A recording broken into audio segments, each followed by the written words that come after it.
ابتدائی 10 دن عبادت اور اجرت کے دن۔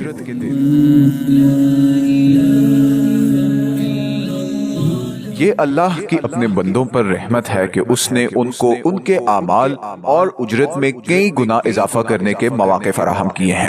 اس لیے اس نے کچھ مقامات اور اوقات معین کیے جن میں عمل باقیوں سے کئی گنا بڑھ جاتا ہے۔ جن بابرکت اوقات میں اعمال صالحہ کئی گنا بڑھ جاتے ہیں ان میں ذو الحج کے پہلے 10 دن بھی ہیں۔ یہ پورے سال کے بہترین ایام ہیں اور یہ وہ معروف ایام ہیں جن میں ہمیں اللہ تعالیٰ کے ذکر کرنے کا حکم ہمیں خود اللہ نے دیا ہے۔ سلف صالح ان دنوں کی اہمیت سے آگاہ تھے اور ان سے بھرپور استفادہ کرنے کی کوشش کرتے تھے۔